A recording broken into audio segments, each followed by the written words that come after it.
Best. How are you? I'm so good. Thank you for having me. I'm sorry to be late. Don't be sorry. Don't Not be good. sorry. No. I was ambitious and I tried to get clean before and I shouldn't have. I should have waited and just been dirty. You can't Oh, smell me. So that's good. No, you're good. I haven't showered in weeks, so you're fine. Yeah, all there good. we That's the go. beauty of this whole virtual thing, you know? TMI. That's Yeah, you're probably right. That's the way I do. I kind of overshare really, really quickly. So, oh me man, too. so hey, so thankful we're getting to do this. Me You know, too. like you were such a positive light in this world, and I'm such a fan of you as a human. Yeah. And I mean, yeah, get this out of the way. You're objectively probably the greatest volleyball player of all time. That's great. That's great. That's impressive. That's awesome. Hey, and I you're a appreciate that. but you're also a wildly intentional mom. You're a wife. You're a speaker. You're this, inspiration to so many people in every walk of life. So I just want to thank you for that before we start anything else. Well, I appreciate all that, and it's taking everything in me not to argue all of those things. I understand. Trying to learn how to receive compliments. Yes, ma'am. um, but so thank you for seeing the best in me. And I will say everything you said is in me. I appreciate that. And also, I'm a poop show and a work in progress. So let's get that straight. I And support the that. work in progress is the fun part when I allow myself to have fun with it. That's right. Oh, Yeah. that's right. And that is something that, man, it takes so many of us so long to learn if we ever learn it, Oh, man. and that's part of the beauty of this. You have all these beautiful young faces, I from know. all over the world. We got these young ladies that are live with us. We got coaches, that are here with us. And, Me. we're going to talk all things Kerri, and then they're going to come in and ask great questions. But Stephen, just understanding that, even if they just took that away from all of this, going, look, even us as adults, we're a work in progress. And it's okay. Let's embrace it and just get a little better, right? Like, 100%. Yeah, and and thank you to everyone who showed up. Like it just warms my heart. And when I was younger, and even till like the last years of my career, I would kind of see my shortfalls in life and my and just where I was weak, I would really let it define me. And it made me really great because it made me work hard in those areas. But at some point, it's like the self critique I had because I wasn't perfect, it yeah, started to shrink me. And at some point, I got so sick of living in fear and living in the falsity of perfection doesn't exist. I started to kind of see where I lack and where I'm bad and where I have, much room to grow as potential. And potential is like one of the most beautiful things in life. And so for everyone on this call, young, old, mom, coach, father, the potential in us is such a beautiful thing and it's only positive. And so where we're weak, we should really wink at it and be like, I'm coming for you. Because yes. if we want it bad enough, we'll like go get it. But oftentimes we get stuck and like, oh man, I'm embarrassed, I'm ashamed. And the longer we do that, the longer we're just stuck. But our potential is just always there for us to go and reach, for it, which is beautiful. That's right. It's just a shift in the story that we tell ourselves. Yes. Right? That's the mindset. It's the stories we tell ourselves about ourselves to ourselves. And we've got the power to change that at any time. I love that we're diving right into this too, because your mindset again, you're somebody that inspires me, and I know you inspire so many other humans. That mindset you're talking about, and I thank you for diving right into this part too. The shift, right? You've got the mindset and looking at in one way, like it's really positive. It made you drive, but then you get to the point where you start to self-critique and it's not beneficial and you're teetering on that.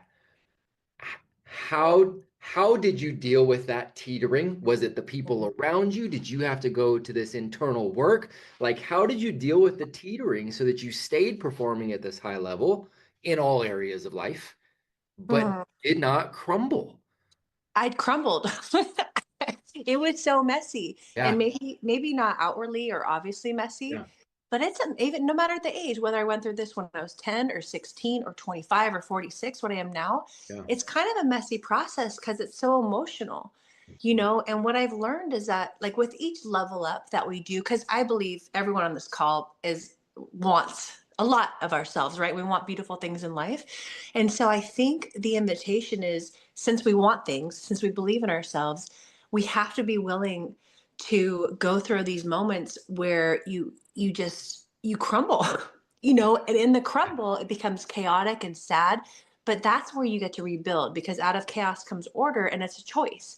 Mm. And I for me, I just said this yesterday. I'm like, I just want to make the time frame from when I crumble to when I get sick of it and I just decide I got it, shorter. That's shorter. And the older I get, the shorter it gets, because of awareness. I'm like, gosh, I've been here before. Yeah. And, but sometimes it's just like life is so much and it's hard, like it's hard. Things are hard.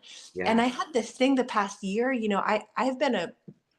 I've just, I've been on pursuit my whole life and it's been such a beautiful thing.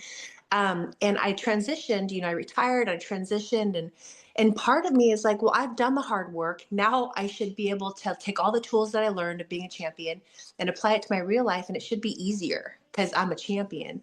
And it never gets easier. Right. It just doesn't. That's right. But I feel like you just kind of understand, okay, it's hard. The hard is going to make me strong. And the way I perceive what I'm going through is going to dictate my experience, right? Because everything that we're presented with, whether it's failure or success, is neutral.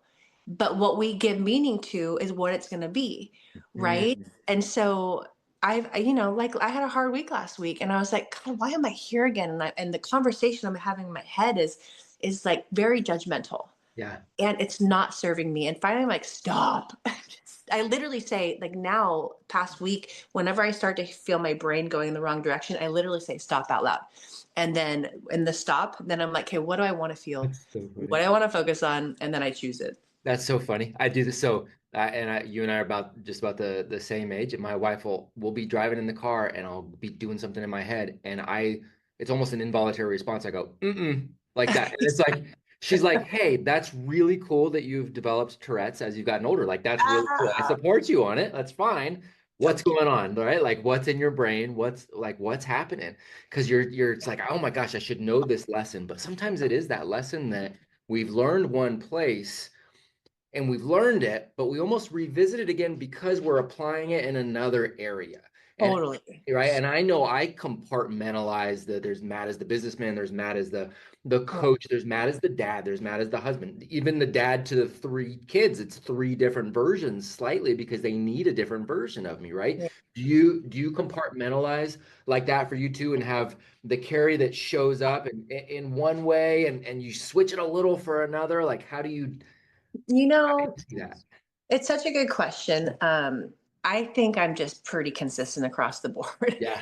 Like what you see is what you get, and Yeah. God bless you. Like God Yeah. help you to see the Yeah. me. But that being said, when I was a mommy traveling and my babies were at home, I had to compartmentalize. I had to be like, this is a choice. My heart is literally broken to a certain extent because my babies are at home. I'm in Europe.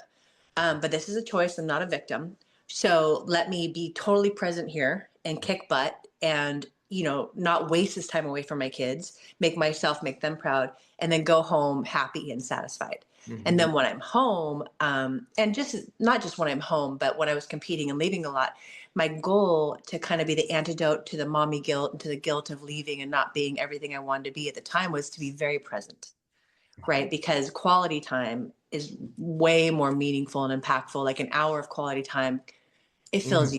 and it feels like a Mhm. month, So, but something, Matt, I want to go back to real quick. And I just heard this yesterday, so I want to share it. You've probably heard it, but anytime you hear yourself saying, I should have, I could have, just kind of using those language, like that's when you're overthinking. Yep. And the moment we recognize that we're overthinking, you do that, or you just Right. literally say stop, because we don't figure out life here. Like our heart is our greatest thinker. Like Mhm. there's literally more neurons from our heart going to our brain than from our brain to our heart. Like our heart is the genius of it. And if we find ourselves overthinking and comparing or criticizing or judging, like literally just come back to center. And that sounds soft and it sounds like woo woo and lame, but it's like it'll make you a killer. Yeah. And it'll make you like just stop crushing yourself with overthinking. And this is something Yep. I'm bad at it.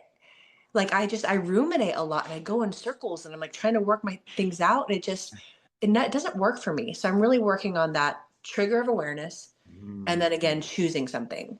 I love But that. so awareness to me is a magical thing because once you have awareness of something that you're doing that you don't like, then you can choose, That's you know. right. And then you can take the action to correct that. When you're talking about getting back to center, so we had with our men yesterday, we had a gentleman, Thomas DeLauer. I don't know if you know who Thomas is, but Mhm. solid in the health and fitness space, and he was talking about quality time too. And he was talking about how, the fact is we're always in time, but we get to choose. If we show up as the quality version of ourselves, that helps make it quality time. If we have quality people around us, that makes it quality time. And when we start to get in our brains like that, and we start to go haywire, and we start to go, ooh, like that inherently takes away from the quality of the time Yeah. internally and externally, right? And so he was saying that it was like the breath work. And that was kind of what would help him. Yeah, those deep breaths and just kind of get back into parasympathetic and just let yourself relax so that you can actually start to think through things. Is that something that you've incorporated to kind of bring that awareness back for you? 100%. And you guys have probably all heard breath work, like having control of your breath is a superpower because Mhm. it allows you to live in the moment. And in the moment is our only point of power, right? It's not what was, it's not what's to be. It's the moment is where I can affect everything, Mhm. right? And what allows you to be in the moment is to own your breath, right? Have you guys heard this? Like if you're feeling anxious and just like your head is spinning, if you go 2 quick inhales followed by a full exhale through your mouth, it's kind of like when a baby's like that. Like Right. that's like God made us to Yeah. have this mechanism to chill ourselves out. Like that's beautiful. Yeah. And for me, I had this awareness that I trained and practiced and I would take to the court when I just realized I was breathing really shallowly. That's literally when I would get tunnel vision and I would start thinking. And Mhm. that's the opposite of what I want to do. Like I want to have expansive view Mhm. and I want to be in the moment and I want to breathe deeply. And so, again, that trigger of, oh gosh, I'm breathing shallow, I'm overthinking. Let me come back to center, which is a deep, slow breath, Mhm. long exhale. That's where our parasympathetic system kicks in, Right. right? It's not the inhale, it's the exhale that's most important. Yeah. And then I put my hand on my heart and I'd smile and I literally think, let's go. And all of those things would it gives me chills now. Like it would just bring me back to the moment, and then I don't know how many athletes you have, but just a couple other tricks for you guys. Like I was taught, and I played beach volleyball, right? So I was outside most often. And I was taught that literally, if you're starting to feel stress and anxiety, look as far away as you can, like look to the horizon, because that's like a literal breath for your brain to open your perspective, Mm. right? To Oh, get rid of that tunnel vision. yeah. And then the last thing I heard was, and you guys, I know this, like your brain can't do 2 things at once, That's can't right. feel 2 things at once, right? So if you're anxious and if you're like, just feeling this way, give yourself a word to spell. So I would be in serve receive or ready to serve, and I would spell joy. I'd be like Joy, Joy, or I'd spell Kobe, Kobe, because Kobe Bryant's a friend and a hero of mine, and he makes me want to kick ass. Yes. And so I would do this, and it's magic. It literally takes away that focus on, oh my gosh, this is a big moment, and I would become in the moment. So those are beautiful tricks. I love every single bit of that. It's funny you mentioned Kobe too. So I have my board of directors, the men that I will go to in all areas of my life. And some of them, obviously I have people that I know and can go to. And then some I have just Mm.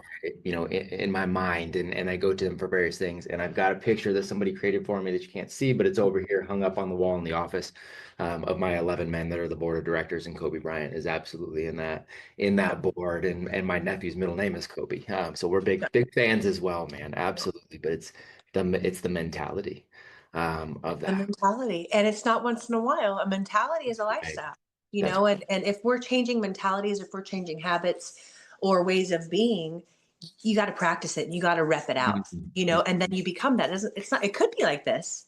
I Yep. really do think it could be, no, I'm done with that. I'm going to live in my strength, Yeah. but oftentimes we have to practice it. Yeah. So you're a board of 11, men who we have as our ideals is Mhm. so important because like Jordan Peterson says, our ideals become our judges, Mhm. right? Kind of compare ourselves to them. So if we're kind of surrounding ourselves by mediocre people or mediocre people to look up to, then that's not really shooting for the moon, Mhm. or for the highest and best in ourselves. And also something I want to, are you guys all familiar with it's like a Native American, I think Cherokee poem about the two wolves? Yes, ma'am. Right. Absolutely. So the Yep. one you feed. That's And right. I love it. I just hung it up in our family room for our kids. And like you can either feed the queen in you or Mhm. the pauper. That's right. You can feed the champion or you can feed the nervous novice. Mhm. Both are beautiful, but it's your choice. And feeding it is not, I mean, it's nutrition, it's what you look on social media, it's anything you give your attention to. But it's also the words you say. Like mostly it's the words you say to yourself. And I Mm, learned that through my performance psychologist. He says, Care, confidence comes from one place and one place only. And it's not Matt, you thinking I'm amazing. It's not my mom thinking I'm rad or media or TV.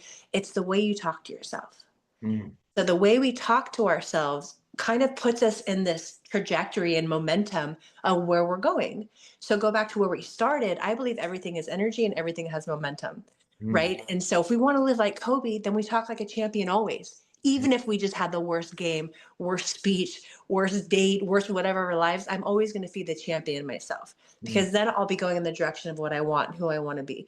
If we feed, you know, the evil, the dark wolf, if we feed the self-doubter, then we're going to go in the opposite direction if we want, Mm. which serves a purpose. It's, it's not good or bad, it's just we can choose, and so let's always be mindful of our choices. Oh my goodness. Yep. Speaking our language, my friend.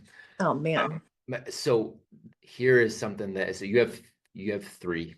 kids, and as do I. Yeah. And it's the best thing on the planet. And all of this that we were talking about here, you and I in our mid 40s are still working on. We're still works in Oh the my gosh.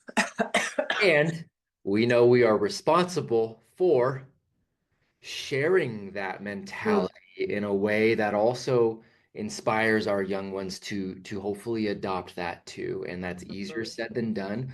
And we've got a bunch of amazing daughters. We have some moms here with us too, but as coaches, we have our amazing daughters, that are here with us live too. mm. So I want them to understand their parents are also still works in progress who also want this for them Yeah. too, right? How do you and your husband work on that? Is it something that you guys talk about? Is it something that you are actively trying to give those tools to your young person? Is it giving them experiences? Like, how do you guys look at helping develop that to the best of your ability? So for me, the way I learn and the way I am inspired is by those who embody their message. Hmm. Kobe walked his talk. Hmm. And so for me, the first answer to your question is I need to live it so that I'm not just talking at my kids, so they see it. So I'm a living example of of a faulty work in progress, but someone who's very intentional and lives, I feed the good wolf. you Hmm. know um and it's a choice, and I've been called Pollyanna a lot, I've been called naive a lot, and because I look on the bright side, right? I've had my shoulder literally fall out of my socket in the middle of a match and in the middle of a Olympic qualifying, and I'm like, this is good timing, like we got plenty of time, and people are like, you're full of it, like you can't be like that. I'm like, it's a choice. Right. It really is a choice. And so for my kids, to be honest, my parents were pretty black and white, like hardcore, old school, no excuses, loved it all, loved Yeah. it all. It felt a little lonely. It felt like I couldn't express myself. I was afraid to, Yeah. right? And so I want to merge for my babies, for my young men. I got to stop calling them babies because they're young men and I young get women. it. They're both. But I really want to have that kind of hard edge, like suck it up. It's hard. It's meant to be hard. You're not unique in this struggle, right? I'm a Christian. I believe in God. I believe there's one God. It wasn't easy for Jesus. He just kept showing up. It wasn't easy for Kobe. He kept showing up, and I feel like sometimes we just think that it's only happening to us, and so as my kids go through hard stuff, I want to be like, suck it up. You got it. And I Mhm. also want to be like, I know it's hard. Like I Mhm. really know it's hard, and it's like shameful, and you carry this shame. Sorry, my kids' phone's going off. Oh, no, where's he? But so for my kids, I want to embody it, and I want Yeah. to encourage it. I want them to, if they're feeling something, I want them to speak to it, and I want them to hear themselves talk. Like what Mm. helps me figure my stuff out, like I'll call a friend and kind of vent, and I'll be like, I just sounded like the biggest sissy, like the biggest victim for 5 minutes. That's not me. I'm glad I got that out. I created new space. Yeah. I Yeah. see where I'm going. I don't want that. I'm gonna, switch it out, Yep. because I think talking to what you're going through, it helps you like helps you situate what you're going through, That's right. but we just don't want to live there. That's right. That's very no, it's absolutely true. I think the speaking it out as well as writing it out, that's what I really think a Mhm. lot of what Yep. writing is for, because it allows us to take this chaos out of our heads, see and get it out here, make it something objective that we can now take a look at and go, Mhm. okay, how do we actually feel about this? And is this, now that I'm looking at this, or now that it's actually been said out loud, I actually think that's kind of silly. Okay, I don't have to adopt. Totally. Like it helps us so much, but we keep it in here and it just remains chaos. Exactly. You know, Exactly. the Yeah. do you think is it this is not rhetorical at all. This is legit. Like, do you think it is different for our kids now? Do you think it is harder in some ways? Like you grew up, I think you grew up in the, did you grow up in the Bay Area? Yeah. So, Yeah. and I did too, by the way. I live in North Oh, Carolina, but I've only been here 3 years. I'm California born and raised. I, where? so I grew up in Vacaville. My wife grew up in Fremont. Uh, Okay. we both lived in like Fremont, Dublin, San Ramon. We lived in that area while we worked at Stanford. So we were Bay Area Uh, forever. And then we yeah. moved to Sacramento and then out here to North Carolina. So, so just I know California culture and I just know teen culture. And do Yeah. you think there's more with, with social media, with the a culture that is at least more openly antagonistic sometimes? Like, do you think it's a harder thing or is it just different and we just had it different? And I really don't know where I stand on it all the time. Yeah, well, I think I'm still working through the answer to that, Yeah. but I told my best friend today, I'm so grateful to have grown up in the generation I grew up in, Yeah. to Same. not have all this outside pressure, to not, be told, know what you want to be when you're 10, Yeah. only work toward that. Like, Mm. and then also I think the biggest disservice we have with social media, which is it's just a tool, it's neutral. We have to use it, for good or bad. But I think the problem with social media is that we just see the end result. We don't see the cake baking Yeah. or Right. the love and the dedication and the hearts. We just see the good and the celebration. And I know that's nothing new or unique, but it's like kids today. I feel for you guys so much because I feel like with my kids, I feel like they think they're supposed to know everything. And I'm like, you're literally 14, 15, and 11. Stop it. Yeah. Like, no, Yeah. And so Yeah. I just think that that's hard for them to wrap because as humans, we compare ourselves, Yep. right? And for me, just growing up, I think, and for my whole life, like people outside of myself who are kicking butt, like I've always been inspired by them. I never compared myself. I don't know why. Like that's a gift Mm-hmm. because human Mm. nature is to compare yourself, So my encouragement for you guys is to be inspired by people who are kicking butt. Never compare, Mm. And I've learned so much from just Jedi's and I see what they do and I practice it and I make it my own. And then it becomes part of my toolkit, And so I just think we can't compare. And I think with social media, it's just let alone all the dopamine and all the Sure. focus and but and also I think we had more solitude growing up, Mm. Yep. and quiet. And the noise that we have in our lives it's just so much into our systems, and when you have so much input, it affects your energy and affects your ability to focus and to choose, That's and so that is becoming harder and harder, you know. Yeah. that's a So good I, way. I feel last thing, Matt, I'm sorry, I'm No, such you're a good. yapper. No, you're But what good. I also want to say is that with all my heart, I firmly believe that I chose to be born when I was born and I was equipped for that generation. You kids who are born in these crazy wild times, you chose to be your soul, your spirit chose to be here in this time, and therefore you're part of the solution. You're And equipped. you're Oh, equipped to handle where you're at right now. I have no doubt, like it gives me chills. I don't know much in life, but I honestly know that. And I- so that's exciting. Even when it's hard, even when things feel so crazy, it's just no, like I have everything within me already. yeah. And I just, got to live life and it'll show up when I need it. Oh, that's a perspective. That's a perspective I can get on board with too. And I love it. Ladies, young ladies, absolutely. I want to start making sure you all can come in here too. And I'll Hey, kind Matt, of spotlight. let me turn off that alarm from my kid's phone. One No second. worries. Sorry. Yeah, no worries. Yeah, ladies and young ladies, I love it, man. Get your hands up. I can, if you haven't noticed, talking is very easy for me.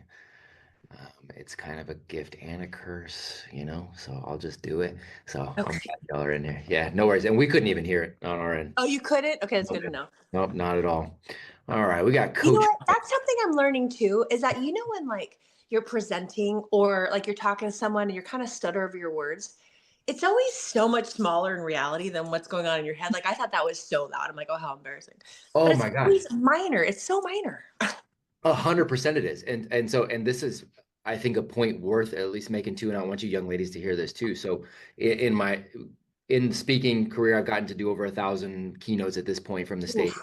And so, and I know you're a speaker too, and I think you work Gary's team too, if I remember correctly. Gary's Yeah. been with us too, and a great guy. Wow. Um, and one of my mentors had me film myself, and he says, "Look, I want you to be intentionally take this pause here at this point, and I want you to count 1, 2, 3, and you're going to feel horrible, and then we're going to go back and watch it." And we went back and watched it, and I'm like, "Oh, it absolutely made sense." But to me, I'm like, everybody's looking at me, everybody's looking at me, everybody's wondering, everybody hates me, everybody's probably about to leave, everybody's probably, and then the next word, right? And it was like, it completely incorrect.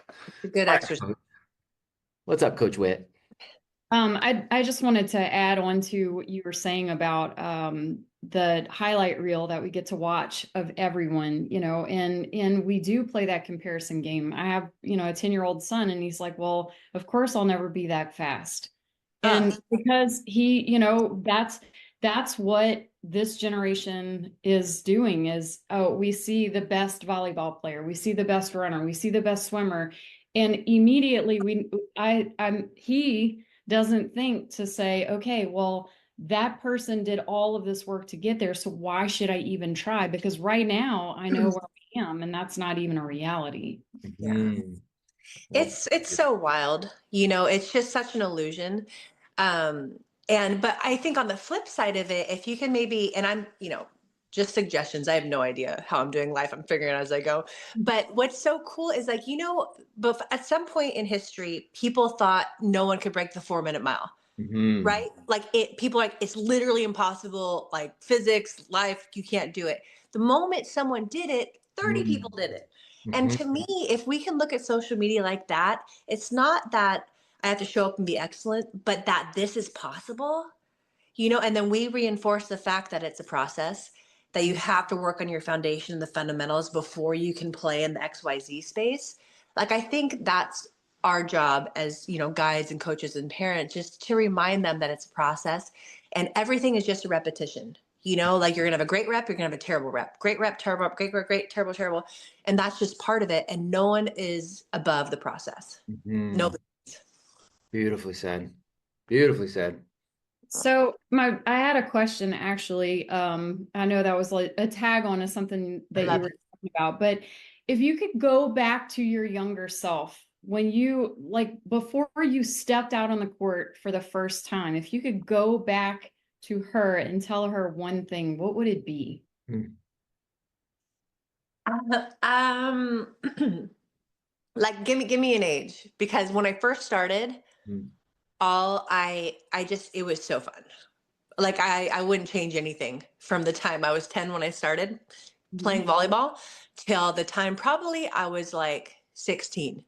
mm, And then when I started to look at colleges and realized I want to go to Stanford, that could be challenging. I started to get pretty uptight, and I lost that freedom and that childlike spirit, and I became a killer. Love that. But I kind of, it was a weight that I was carrying, like it was heavy, instead of this is amazing, one opportunity, let me go, let it rip. mhm, So I don't really know how I would. Having fun. When I have fun, I kick people's butt. mhm, And so what I've learned and what I'm learning is that before I kick butt, whether I'm nervous, whether I feel good, bad, if I can get myself in that state, like excited and fired up by listening to the right music, for me, it was always like, I live up here. You guys can probably tell I talk fast. I'm fired up. I'm a little hot right now. I'm sweating. Because I'm just excited. Like I need to bring it down and breathe, and that would allow me to be more playful, and not ruminate and not try to like live in the future. Like, let me be in the now. And so that if you can affect your state, like ask yourself, what do you feel like when you're at your best? For me, is mm, playful. And I was a hunter. Like I'm the lion, I'm not the gazelle, and then, so later on I'd be like, okay, I want to be the hunter. How do I get in that mindset? What's the self-talk? What song do I want? I sit in Mm. solitude, and then I go. And one little story I want to just share with you, because it was so powerful, and maybe you guys have heard it, but they say basically, when you think of a lion on a hunt, right, and it spots a gazelle at the start of the chase, physiologically, they're both going through the same stuff. Heart is racing, lungs are burning, they're fighting for their life, right? But only one of them wants to be there. Mm. The lion wants to be there, and it's a powerful, powerful kind of mindset shift when things get hard. I Mm. want to be here, because then your whole system and your focus, it just comes into whatever hardships in front of me, I'm here for it. Cool. You know, I've never heard it put like that. I love that. I love the Brian McKenzie shared that with me, and branded. Nice. Yeah.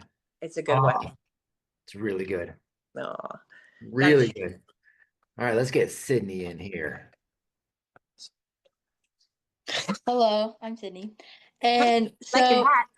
thank you. Good one. I have one comment and then I have one question. Yes, So, my ma'am. first comment is you guys should definitely start a podcast and I would listen to it every single day. You're so And I think that would be really cool. cute. And also, my second question is how do we remind ourselves to trust God's plan and not like overthink stuff and to live in the present with that as well? Mm. Beautiful. I love this question. And, I think when it comes to faith and faith in God, we're all little, in my opinion, we're all little expressions of God running around, right? Like, we're from our creator. You can't separate ourselves from the creator. And I feel like the more you can authentically live in that space, the easier it is when times get hard. Like when I'm going through hard times, it doesn't make me any less worthy, any less special, any more disconnected from God. But my thoughts are what's kind of separating me from trusting in God's plan.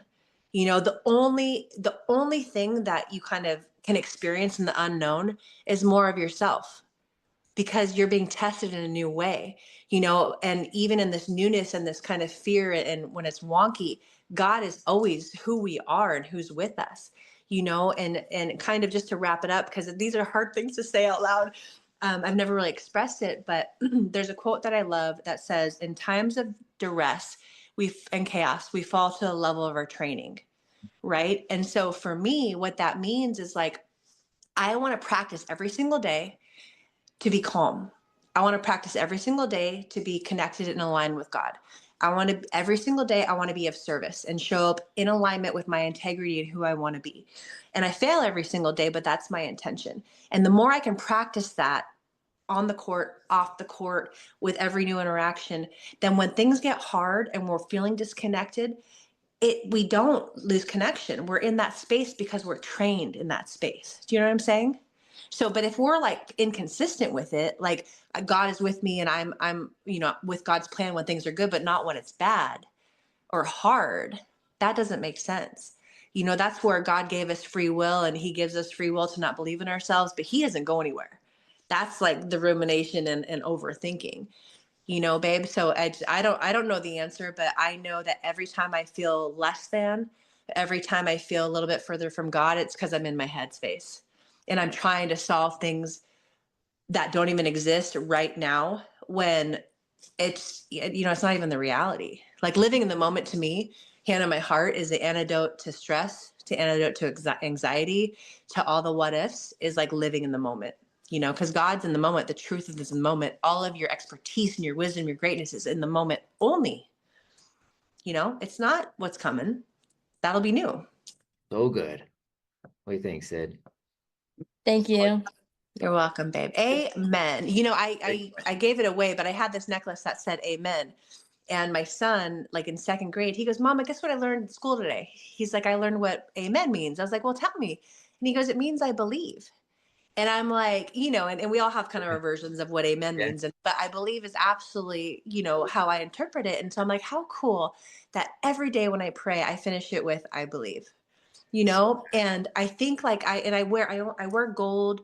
I just reordered the necklace, so I'll have it again, but I surround myself with reminders of the truth, right? Mm-hmm. The truth to me is God is always with me, and I'm made of God, and if you look at my algorithm on my Instagram, it's like God is everywhere, you know, and Yeah. inspiration is everywhere. And it's because I choose to look that way and I choose to rep it out. That's right. That intentionality of creating that environment. It is, and you said that earlier. It's what you consume, but it's what you put around your environment to be able to consume too. And And that our makes, environment, it's up to right? us. Yep. It's up to us. It's easier when you're adult because we can say no to this and no to that. And as a kid, it's a little harder. But like, don't surround yourselves by anything that makes you feel weak or less Right. than. That's Don't right. allow yourself to say things that make you feel weak. You know, like we have more control, I think, of our environment and of our thoughts than we give ourselves credit for. Agreed. Hey, Macy. Good to see you. Macy Calber. There she is. Everybody's Hello. cute. First of all, Okay. thank you for being here. My pleasure. And my first question is, I race mountain bikes, and whenever I'm about to start a race, when I get nervous, I get sick feeling instead of butterflies, and I start panicking. And if that happens to you, can you tell me like how you fight that back or something? Or Oh, Mace. Okay, well, first of all, God bless you, because that's probably hard, and you're probably sick of it. And why am I still doing this? You've probably been doing it forever. And sometimes it's just the way that we're wired. And I've heard so many stories of the best NBA and NFL players who throw up before every game for 20 years, and you're like, what? So some people, that's just their process, and their body is getting rid of stuff and kind of shaking up the energy so they can be focused. So I think your body's just telling you that you care about it. But when it comes to me, Macy, like we had this game, I had a new partner. I switched from Misty May, who we won 3 gold medals with, to a new partner, April Ross. And it was our first tournament together. We were playing in Santa Barbara, California, and we were the number 1 seed in the tournament. We were playing the 32nd seed, right? So in theory, they're not great and we should walk all over them. But my heart, like literally, like, have you guys ever been so nervous where you can see your shirt bouncing and you can like hear it? So I thought everyone in the world could hear my heartbeat. It was so crazy. And I was like, April, I am so nervous. This is wild. And my butterflies, like I thought I was going to throw up. My butterflies are going crazy.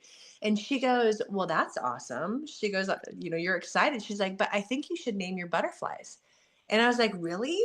I was like, that's an interesting thought. She's like, you should name them Victory. And so from then on, anytime I felt like I was going to throw up and I thought my butterflies were going crazy over the top, I was like, victory is rising. And it's kind of like one of those things, Macy, like it's just excitement. And you can call it nerves and anxiety, or you can call it excitement, and that's your choice. And they're exactly the same thing. You just got to frame it, and the bigger the race, you'll probably be more tempted to say, I'm nervous and this is anxiety. But if it's a mellow race, you're probably like, I'm just excited. Practice no matter the race, because you're doing the same thing, right? Every single race, whether it feels big or small. Practice, just saying I'm excited, because that's what your body's telling you, And if you throw up, be like, that's my lucky throw up. It's just what I do. And don't judge yourself. I used to hate myself for being so nervous. And I'm just, at some point, I'm like, I can't hate myself for something that's natural Right. expression of myself.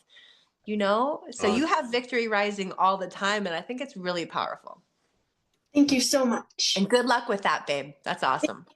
that's really good. And have people help you with victory has to get cleaned up and it comes out. You just, hey, can somebody help me clean up victory over here that is now on the ground before the race? And that's okay too. So cute, totally. Well, and also, if you're nervous, Macy, everyone else is nervous. That's Like right. once I realized that was so helpful. That's right. I just thought I was the only one. Like I'm not that special, Yeah. Yeah. So Good just way know to put that. it. Hey, Olivia. Hi, thank you so much for being here.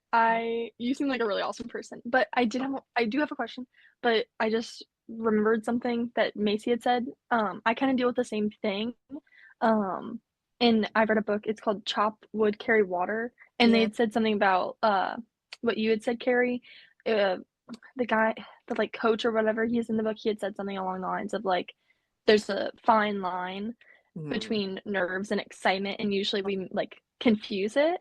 I just thought like if anyone else is dealing with something like that, Chop Wood, Carry Water is a really good book for like anxiety or anything like that.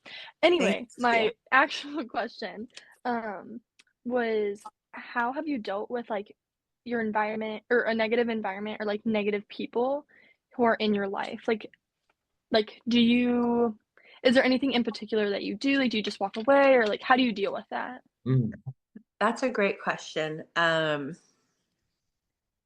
been fortunate to not have a lot of that, to be honest. But I certainly have had situations where my principles and values don't align with someone, and it just doesn't feel good. The energy's off, or someone, like, for me, I'm pretty greedy with energy. Like, I like when people are positive. When people are cynical, it like really takes a toll on me, and I don't want to judge them. It's like the way I interpret it. But to be honest, Olivia, like, for me, I feel like if I show up in any environment knowing who I want to be, if I have a goal walking into somewhere and I'm just committed to expressing myself in the most positive light I can, then usually the environment rises to meet it. And I don't even hear the ugliness. But if there's someone I'm talking to and they're constantly criticizing me, or it's just a negative energy, yeah, I just kind of naturally float out from it. So it's harder if it's a dear friend, right? It's harder if it's a parent who you feel like is on you, but parents generally come from love. That's my experience. But one kind of thing, Olivia, I have a best friend since I was 10 years old, and about 10 years ago, like, we would talk all the time, and I'm like, she's kind of a mean girl. Like, she kind of talks trash about everybody, and she's like very judgy, and I literally couldn't handle it anymore. And I told my cousin, I was like, I think I'm gonna, like, I think I'm just not gonna talk to her anymore. And my cousin was like, Kerri, totally fair, but you've been friends with her for 20 years. Like, you owe her a conversation. And so for me, oftentimes people get in habits and they don't even realize. And I Mm. always want to give people the benefit of the doubt. And so I called her and I was so nervous. I was like, hey, Jen, can we have lunch? Because I just want to talk to you. And I was literally ready to break up with her as a friend, you know, but I shared it, and she was like, really? I had no idea. I feel like everyone judges me. And I'm like, babe, you're projecting. No, you know? And so it was a really powerful reminder to me that, we can say, hey, that doesn't feel good, or hey, I don't like that, and we don't need to make people change in our behalves, but sometimes people just don't know. So true. But I really, but kind of going back to what we said before, like, I think you can lead by example, and just kind of hold the space that you are, and kind of people kind of weed themselves out from there. Sometimes you got to speak up and say, hey, no, that's not cool. And sometimes you got to, just separate yourself and leave. And all are fair options, you know. Okay. I really appreciate that. Thank you. Good luck. It's a That's great that's question. adult stuff. That is 100%. Yeah, it's a great question. Now I know Coach Carolina has her hand up. Coach sent me a private message. She said, make sure to get the girls first. So, Oh, Coach, you're a rock star. We'll get Isabel in next. Okay. Uh, Two comments and then a question. My comment is your breathing. Physiology First is one of our partners, and that's one of the things that he has taught us. It's very love it. important. mm, And we started our year with talking about medieval times. So my students call it dragon breathing. Oh, I So love we it. do 2 inhales and an exhale. So when you said that, I was like, oh my goodness, I have to tell my students tomorrow that you do that. That's awesome.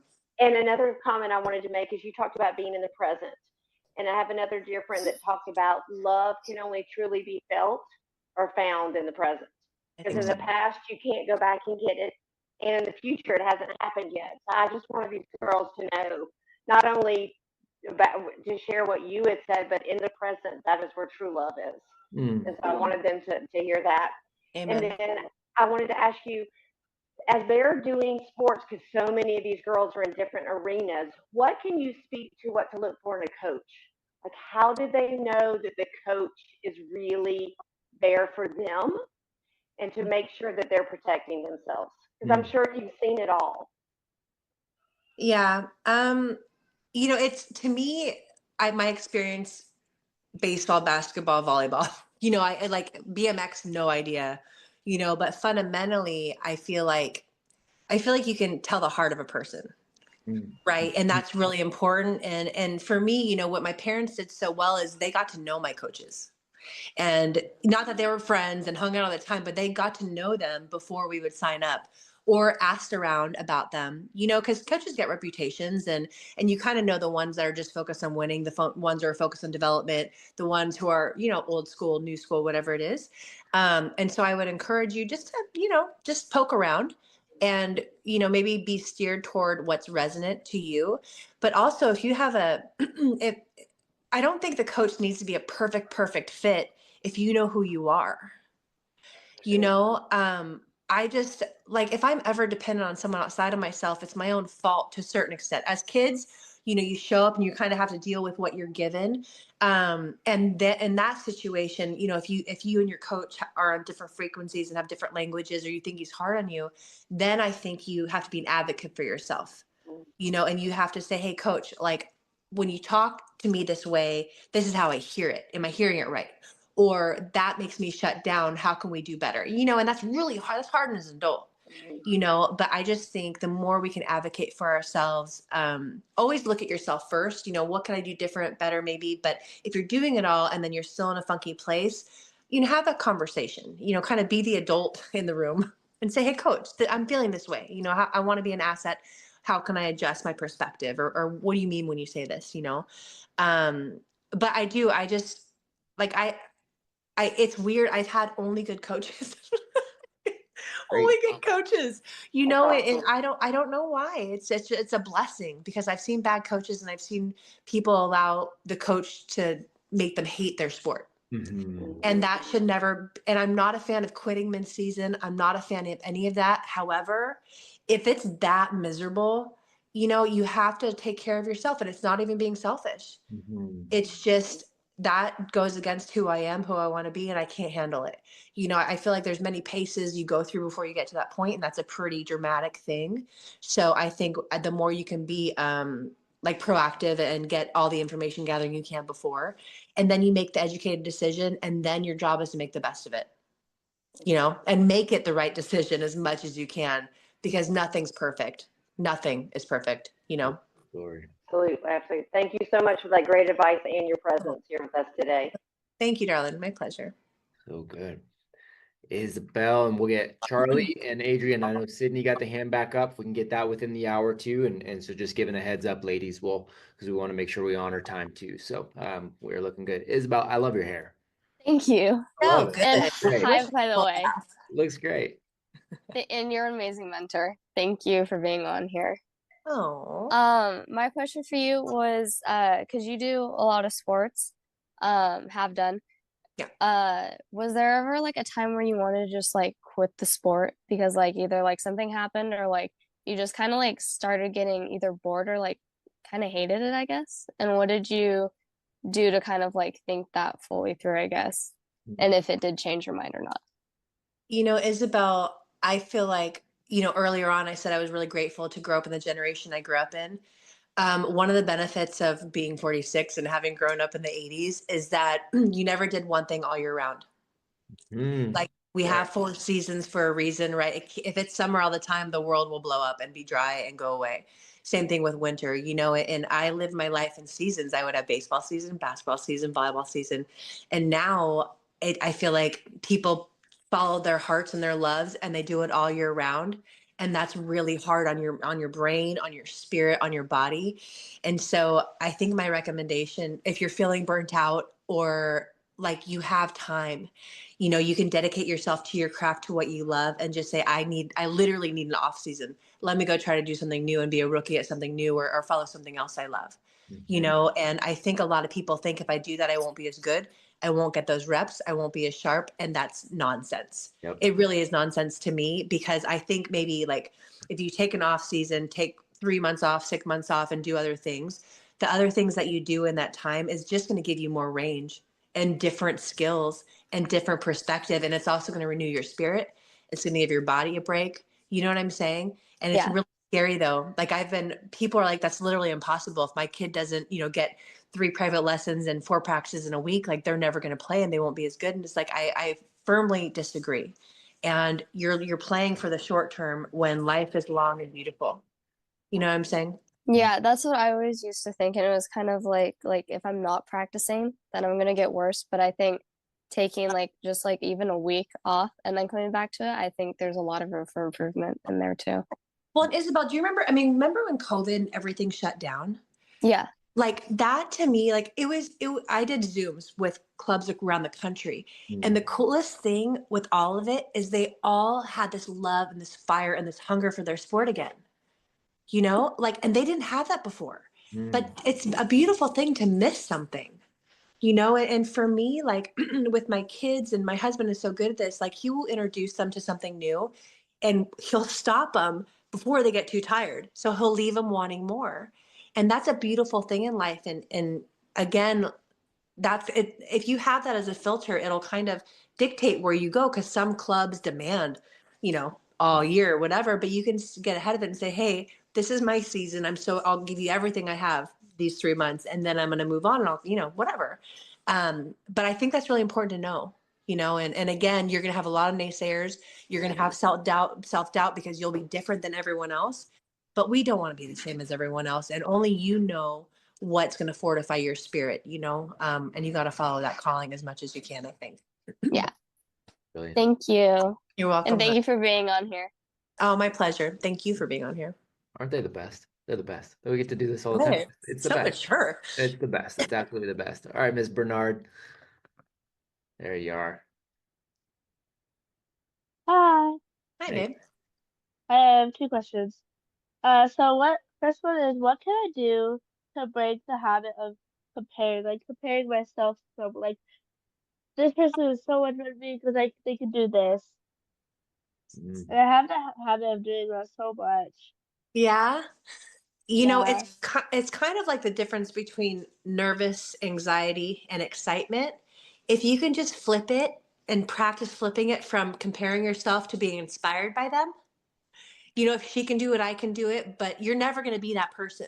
Like, I remember talking to my coach and my partner, Misty, like her touch on the ball and her hand when she was hitting was so beautiful.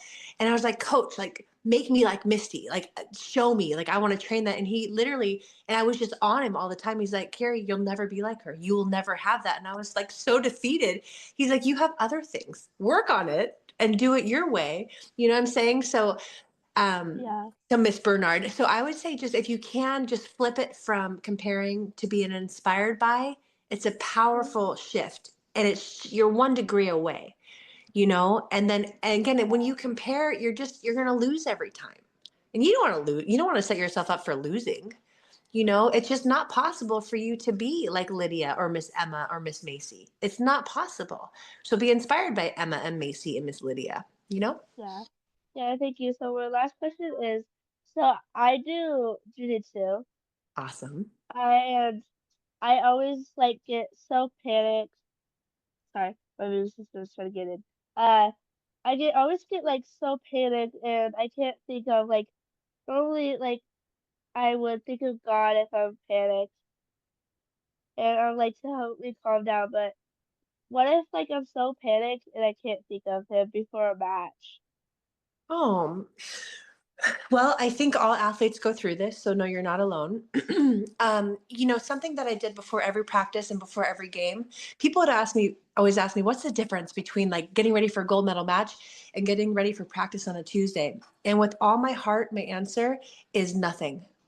Like, I practiced and I did the same preparation before a practice than before a match. And the reason I say that is because before every practice and every match, I would make sure, because I knew I would feel panic. I knew I would feel anxiety. I made sure I had 15 minutes. Like, I had to do this. This was my ritual. 15 minutes by myself, and I wasn't talking to anybody. I wasn't listening to music, and I connected with myself. I connected with my breath. I would have thoughts of who I want to be and how I want to show up and my goals. And then I would just sit and I'd talk to God and connect to God, say a little prayer, and then I would listen.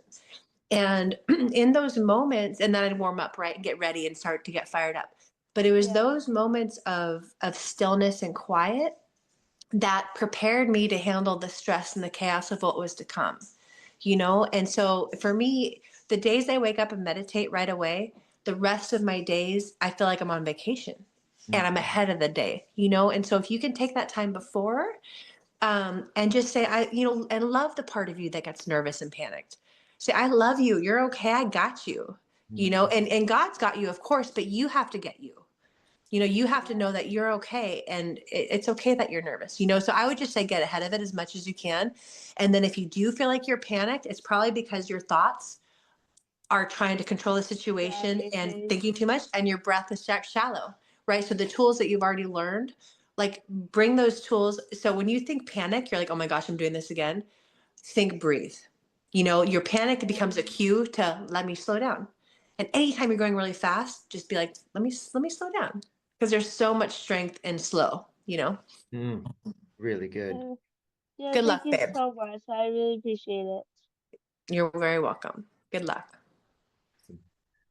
Okay, Lucy and Sid will let you wrap it up, and I want to be able to mention there's a little thing called Major League Volleyball coming up that Oh, I'd fun. do because I think that's pretty dang awesome. I'm super excited about that for Thank you. you. Thank you. Luce, go for it. First of all, thank you for being here. You're welcome. My question is have you ever gotten like really frustrated or annoyed on the court? And how would you deal with those emotions in the moment? Yes, because I'm human. And yes, because I'm imperfect. And yes, because when I'm stressed and feeling like I'm not doing great, I get irritable and I let other people affect me. So yes, yes, yes. You know, I had one time where I was playing with my partner Misty and we were really disconnected and my body language was like showing frustration, right? And that wasn't me. Like we're not perfect. Like we're a team. I always want to look like I'm winning, even if I'm getting my butt kicked, right? Because body language is so important and you give yourself a chance if you just keep your head up.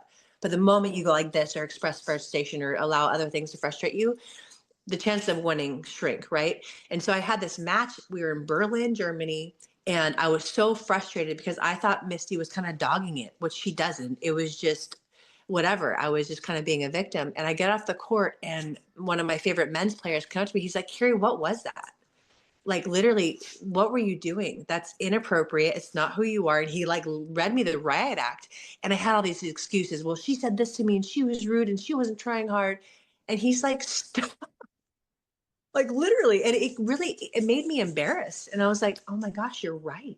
You know, and Misty later was like, Kerri, I had a pulled ab. Like I didn't tell you, but I was like struggling and I was taking it personally, you know? And so I learned in that moment, don't do that, you know? And I also had this other time I was playing with my dear friend Rachel, and I was so afraid to lose that if she made a mistake, I would be like, Rachel. And I, you know, I wasn't yelling at her, but I'd have this like reaction that was like, and she's like, you're not helping me. And I'm like, oh my gosh, you're right. I'm so sorry. You know, so it's going to happen. But I just think, again, the more you practice, you know, we got it. Let's go. You know, like be neutral. Don't be negative. If you worst case, be neutral. I got it. Let's go. We're here. You know, and from neutral, you can go positive when you're frustrated, you know, but if you go from negative, choose negative, it's really hard to go from negative to positive. So live in the neutral state as much as you can, even when you're frustrated. The self-talk, you know, don't allow yourself to express that inside and then just work your way through it. But the teams that win most, Lucy, the people that work themselves out of funks are the teams that stay connected. And that could be eye contact, that's verbal, that's high fives, that's, you know, butt slaps, whatever it is. The teams that win more often are the teams that make it a purpose and a habit to stay connected. And so for me, before every match, and now when I encourage my kids, I say, who do you want to be when things are good? Right? That's easy. I want to be, you know, a champion and a cheerleader, and I want enthusiasm. And I want to be confident. And I want to play like that. And then it's like, who do you want to be when things are hard? You know? And in my opinion, the answer should be the same. You know? And so I think knowing and committing to yourself, okay, when things get hard, I'm still going to be this. I'm still going to keep my head up. I'm still going to be encouraging. I think that's a valuable kind of exercise to work through. Thank you. You're welcome, hon. And then you just practice. You just rep and rep and rep. Really good. And I know we're at the hour and I always want to honor time. I know we got one last question there. Let's do it. We're good. Okay? Okay. Yeah, I got probably 10 minutes, Matt.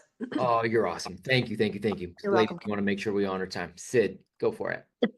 Really short question. I was just wondering what like one or two specific character traits is the best to be a leader and be supportive to your teammates on a team. Like I play soccer, I do jiu-jitsu. What are like a few character traits that I can mainly focus on to be a better teammate and be a better leader? So lead yourself first, hold yourself accountable, right? If you want to be a leader, then you got to show up, and you got to show up all the time, because that builds trust. You know, if you, Sydney, are up and down, one time you're high, then you're low, then you're moody, then you care, like there's no trust there. And you don't have a lot of influence because you're not steady. So if you can show up and work your butt off and do all the physical skills and just try your hardest in that way, but also try your hardest in setting the tone of being a positive leader, holding people accountable, but encouraging them. And most importantly, holding yourself accountable and keeping your head up and leading by example. That's the way you affect adults. That's the way you affect any team you're on. And that's the way, in my opinion, you can be lethal always, no matter what you're doing. So I think consistency is huge, right? We become what we consistently do. And I in my opinion, like I just did this podcast with this MBA guy yesterday and this entrepreneur who's just next level. And for me, one of my favorite parts is meeting someone who is a high performer. And at some point you see their little sparkle. You'll see what makes them unique. And so the reason I say that is because you, Sydney, have something that only you have, that only you can give. And the more you can show up and be you and just be authentic and be courageous and brave by expressing yourself and doing it your way, that's going to give other people permission to do the same. And their magic will shine, And so I think embody who you want to be consistently, show up consistently, and, the cream rises to the top, basically. So. Thank you so much. You're welcome, hon. My friend read a book called Lead Yourself First. It's a great book, but you don't even need to read it. Like the title says everything. Lead yourself first. Yeah. Have you guys watched The Last Dance with Michael Jordan? I know the adults probably have. I know a handful have. Yeah. I wonder if it's too mature, but to me, he's the embodiment of a leader because every day he gave it all. Every single day, and I think the best leaders, it's like they care about their team very much. They care about the outside, but they don't let it affect who they are and how they show up. And I think that's very, very important, because the moment I got worried about my opposition, or I cared too much about them more than I was focusing on myself, I just couldn't figure it out. So for me, it might sound selfish, but I am the important key here. I need to make sure I'm breathing, that I'm focused, that I'm intentional, that I'm practicing consistently. Like, God bless the opponents. Like, they're there to make me better and to sharpen my skills. I don't want to worry about them, So for me, lead yourself, know who you want to be. And it all works out. Even when you lose, you're figuring stuff out. That when you lose, it's showing you where your potential's at, Charlie, you get the last one here before we go. No. I'm sorry, what was that? I said you get the last one because I saw your hand go up and I didn't know if we were gonna have time. No, Isabel, was it almost the exact same question as Isabel's? Okay, sweetie. All right, I just wanted to make sure I didn't miss you. That's so nice. Okay. Thanks, Charlie. Hey, can I say something, Matt? Please. I have two things. And this is, do you guys know who Jordan Peterson is? I'm assuming. I know Matt does. Yeah. Yeah, I think the majority of them probably do. Yeah, well, he's one of my, I don't really believe in heroes, but he's one of my ideals. Yeah. I just think he helps me make sense of the world. And I really thought I took something valuable to him. And basically it's like, everyone talks about being fearless and like the warriors in life are fearless. And it's just not true. But don't want to be fearless, but we want to become braver. And the way you become braver is by like stepping up to your challenges and like raising your hand and acting like you chose it. And every time you do that, you get a little bit braver. And then you start to trust yourself more and trust yourself in unknown situations, because you're like, okay, I'm going to be brave here. And I'm willing to look like an idiot. I'm willing to fall short because I know it's going to serve me.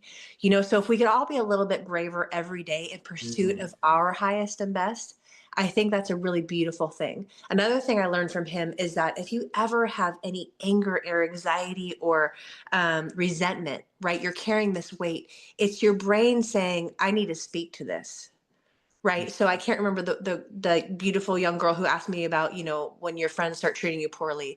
Like, if you're starting to think these things, like, I think your brain is saying, I need to speak up about this. Have a conversation. If it's worth it. If it's not, if you think it's going to fall on deaf ears, don't worry about it. But if it's meaningful to you, if this relationship's important, speak to it with respect and no pointing the finger, but just like, hey, this is where I'm at. And I appreciate those two things. It's helped me in my marriage. It's helped me as an adult with friends. And the last thing I want to share. So I have my medals here. And this one is from London. And she's beautiful. On the front of every gold medal is the goddess Nike. And she was the goddess of victory. And I love that she was a goddess of victory. What a cool thing to represent. But what I love about her even more is that legend has it that she was always in forward motion. So her stance is always staggered because she always had the intention of growth and of going toward her dreams. And that to me, regardless of the wins and the losses, that to me is victory, right? That no matter what the outcome is, I'm always in pursuit and moving forward of what I want, because it's sincere to me. So I just want to share that because that's what I want in my life, and I live this beautiful life as an athlete, and my life is my sport, and I plan to be an athlete forever. And it's not always about physical action moving forward. Sometimes it's about just sitting with myself and meditating. And that's a step forward, or slowing down so I can then go fast. Those are all forward motion movements to me. And I just want to leave with you guys with that. Oh, it's so good. It's so Oh. good. And I would imagine the Major League Volleyball, I mean, that's another part of that. I don't want to not mention. I know Totally. you're excited about that, and I'm excited about that for you too. I think that's a big deal. It's a big deal. We're getting a lot of hate because people are like, what's happening? We don't need another league. I love this sport so much, and I want to bring the best of the best of the best to this sport. For all you girls who play volleyball, I want to give you the highest and best opportunity. And we have a huge vision, and we have a great leadership team. And this is where I'm putting my money. So, we're going to let it rip. And if I'm only optimistic. I'm so excited. So excited. So excited about that. So excited about you. So excited about all of this and you amazing, always so proud of you young ladies. And for you to give the gift of this time too, it means it means a lot. We support you as an organization too, whatever we can do to support you, please say the word. We'll take these ladies through a little debrief and I'll shoot you a little something later too. And I want to send something to your kids, but we'll talk about all that stuff offline. But God bless you all. This was awesome. And thank you for the honor, Matt. Thank you for having me. And thank you guys for showing up. By you guys showing up, it says a lot. So just keep showing up with all your heart. Can't lose. Honor's ours. Thank you, my friend. Take care. If I could ever be of service, I'm here. Dang right. Thank you. Take care, guys. Bye. Yeah.